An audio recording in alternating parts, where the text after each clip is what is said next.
When you get content, when you settle, somebody's chasing you, somebody's coming from behind, and somebody's trying to take your spot.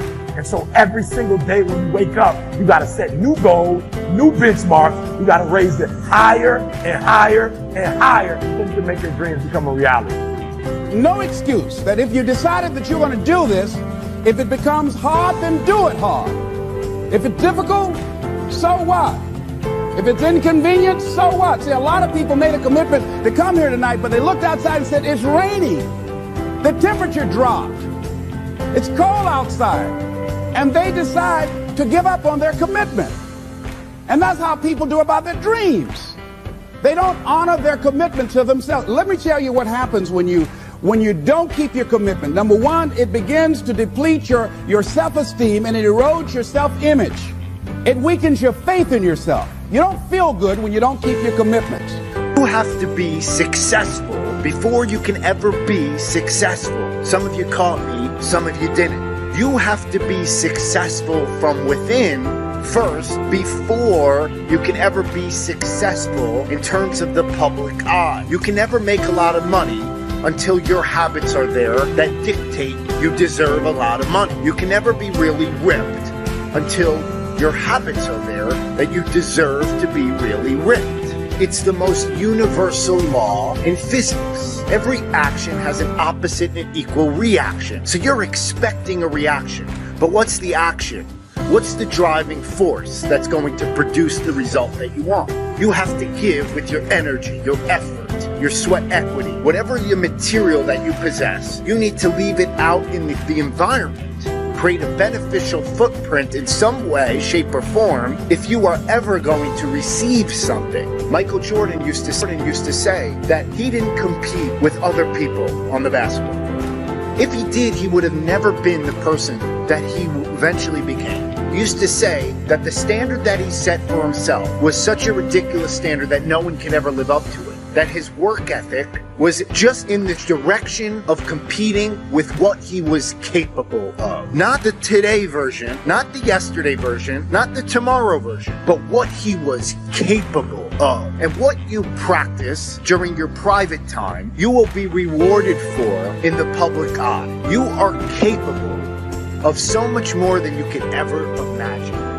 Somebody told me one time, if it's 3 people on a boat, and a person dive off the boat to swim to shore, and he get 100 yards away from the boat, and he drowns and sinks. Then the next person dive in the water, and he get 500 yards off the boat, but he drowned and sink. And the last man get off the boat, and he dive in the water, and he gets 6 feet away from shore, and he drowned, and he died. Who the better swimmer? Who the better swimmer? Y'all drown. I don't care how far you go. You can sit up here, man. You can keep talking this perfection thing as you want. You get as close as you want. We all gonna come short when it comes to perfection. Look, form a relationship with God just the way you are. God take you just the way you are. Matter of fact, God shape you up just like he needs. See, he take dudes like me. He take old hoodlum dudes. And he, like you hear people, they say they got saved and they got washed white as snow. You hear people say that. I ain't get that version. I just got rinsed off. When I looked up and got saved, I still had dirt on me. Now, if you got the whitest snow version, congratulations. But that ain't really how I go. God take people like me. I'm an imperfect soldier for Christ. And he allows me to say some things on his behalf. And you may not like the way I say it. You might not like my method. But I'm just telling you the truth, that you can be an imperfect person and have a relationship with God. That's all I'm trying to tell you. You ain't got to believe it. Because once again, I'm not in the soul conversion business. If you want to go to hell, die. It's none of my business. But if you struggle and you're looking for a way out and you lost a little bit, I'm telling you that God is in the forgiving business. That God is in the get your life together business. That God is in the make your dream come true business. That God is in the accept you as you are business. You can't fix yourself. If you could fix yourself, wouldn't you have done it by now? You can't fix yourself, but he can. God took somebody like me and turned me into something. And I'm telling you right now, I have no business even being here. If it wasn't for God's grace, I can't even explain my career to nobody. I can't even, somebody asked me, they ask me all the time, how you get all these TV shows? I can tell you flat out, I have no idea. Because all I asked for was one. You know what that is? That's called grace. That's God's unmerited favor. That's because, man, if you ask God for something, he'll do exceedingly abundantly over all you think or ask. And all you got to do is honor him. So I'm standing here honoring him. And the reason I'm standing here, because when I was homeless and I had nothing, I told God, if you let me make it, when I get there, I'm going to tell everybody about you. So I'm telling you about it. You ain't got to believe me, but I'm holding up my end of the deal. I appreciate you. The other thing is that you begin to develop weak relationships with people. People begin to realize they can't depend upon you. They can't rely on you because you won't keep your word. You've established that kind of reputation. Just think, what would your life be like if you decided to keep your commitments? What will all of our lives be like if we decided to keep our commitments?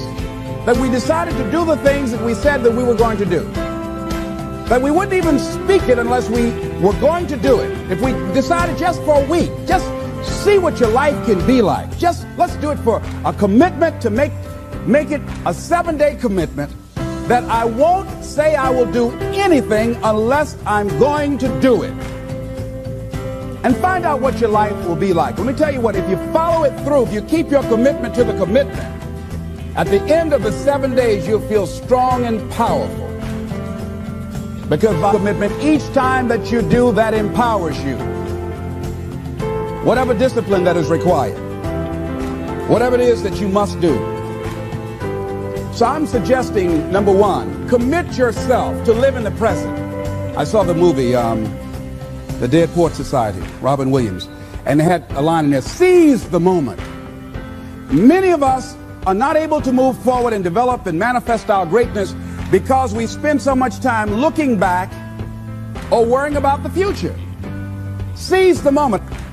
See, you cannot go into the future and manifest your greatness when you have various things in your life that's blocking you. Let's look at how we can begin to keep our commitments. Remembering what Dr. Robert Anthony said about results. When you keep your commitments, you're able to different kinds of results in your life. So how can we keep our commitments? And do we keep all commitments? No, we don't. You will not be at 100%. However, you will have a greater percentage rate of maintaining your commitments to yourself, whatever those things might be. If it's going into business, if it's changing a habit that you know that works against you, if it's overcoming self-destructive behavior, if it's retraining your thinking, if it's reinventing yourself, if it's trying to begin to design your relationship differently, all of us have the possibility, by focusing and really harnessing our attention and concentrating on it, we really have available to us the power to honor our commitments in those particular areas. So number one, make it priority. See, no one would go get on an airplane if you thought your chances of getting there to your destination were as good as your luggage. Am I correct? See, and I say the reason that you will reach your destination more times than your luggage will is because the airline, and I'm glad that they do, has made it a priority to move the human beings from one point to the other safely.